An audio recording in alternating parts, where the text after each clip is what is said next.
Full makeup ആണല്ലോ നോക്കിയാണ്. പ്രദേശത്തെ ചേച്ചിമാരെ അനിയത്തിമാരെ കുറിച്ച് അറിയാഞ്ഞിട്ട് മേക്കപ്പ് ഇടുന്നവരോ ബ്യൂട്ടി പാർലർ പോകുന്നവരോട്ട് ആരുമില്ല. നാച്ചുറൽ ബ്യൂട്ടികളാണ്. അങ്ങനെയാണെങ്കിലേ എനിക്ക് മറ്റേ ഏതെങ്കിലും നാച്ചുറൽ ബ്യൂട്ടി ഈ കൂട്ടത്തിലുണ്ടോ? ചെറുക്ക അത് നീ മുട്ട വിരി ആണ്ടിരിക്കുന്ന എന്റെ മാമൻ. ഏത് മാമൻ? ഇരിക്കുന്നറിയോ? 7 പന്തി കാശാന. 7 കളരിക്കാശാന്നല്ലേ പറയാ? അതൊക്കെ നിങ്ങളുടെ നാട്ടില്. ഈ നാട്ടിൽ ഞാൻ ഈ മാമന് പന്തിക്ക് അടി ഉണ്ടാക്കുന്നത്. അവസാനം ജയിക്കുന്ന പപ്പടത്തിനൊക്കെ പൊരിഞ്ഞ അടിയാ ഇവിടെ.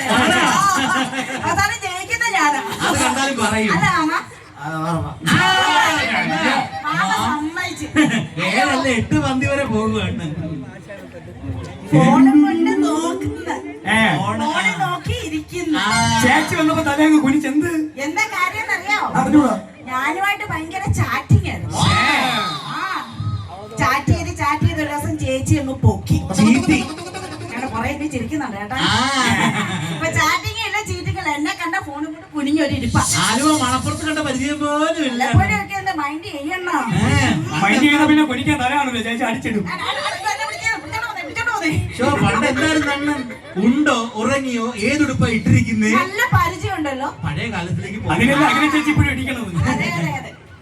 എന്തോരോ സുന്ദരികളൊക്കെ എവിടെ ഇരിക്കുന്നേ. അതാണ് വെള്ളായണി അറിയാഞ്ഞിട്ട്.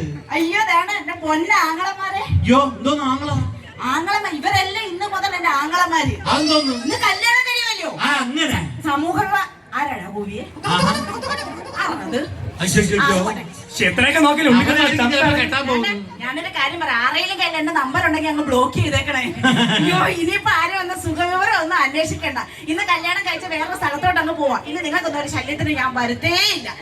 അയ്യോ ബ്ലോക്ക് ചെയ്ത് ഞാൻ ഇവിടുത്തെ ബ്ലോക്ക് പഞ്ചായത്ത് പ്രസിഡന്റ് ആയേക്കുവാ. സെക്രട്ടറിമാരും ഇരിപ്പുണ്ട്. അയ്യോ എന്താണ് ആൾക്കാരെന്നറിയോ? അയ്യോ എന്തിനാ കരയുന്നേ?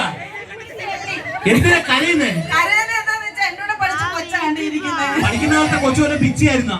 പിന്നെ എന്തിനാ കരയുന്നത്? ആ കൊച്ചിനെ കല്യാണം കഴിച്ച അവിടെ മോളെയും കെട്ടിച്ച് കൊച്ചുമോളെ കൂടെ വന്നിരിക്കുന്ന ഇരിപ്പ് കണ്ടോ? കണ്ടു പഠിക്കേ. ഇപ്പോഴും എന്റെ കല്യാണം നടന്നിട്ടില്ലടി. എന്തായാലും ഇത് സമൂഹത്തിൽ എന്റെ കല്യാണം അങ്ങ് നടക്കും. ഞാൻ ഈ പ്രദേശത്തുകൊണ്ട് അങ്ങ് പോകാം. ആർക്കും ഒരു ശല്യം ആരെ ഫാമിലി ഞാൻ ശല്യമായിട്ട് വരത്തില്ല.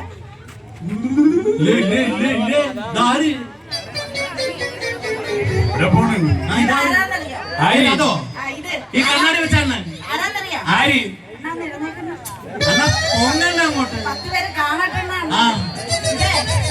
ഇതാണ് ബാബുസ്വാമി. ബാബുസ്വാമി ഭവനത്തിലൊക്കെ വന്നിട്ടുണ്ട്. നൃത്തങ്ങളൊക്കെ ചെയ്യും.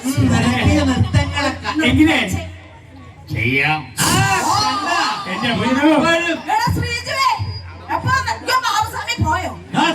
ശ്രീജുവിനെ നോക്കിയ സമയത്ത് ബാബുസ്വാമി ബാബുസ്വാമി പോയല്ലോ. ഒരു പാട്ടിട്ട് കഴിവ് കാണിക്കും. നിങ്ങൾ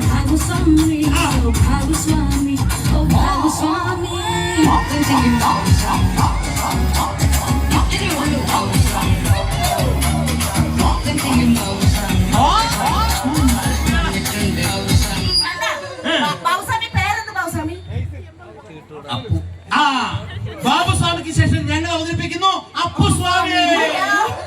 എന്റെ പൊന്നെ ചേച്ചി അങ്ങോട്ട് നിന്ന് കയറല്. അത് ബാബുസ്വാമി ടീമല്ല, അതെല്ലാം ഗോവിന്ദസ്വാമിയുടെ ആൾക്കാരാണ്.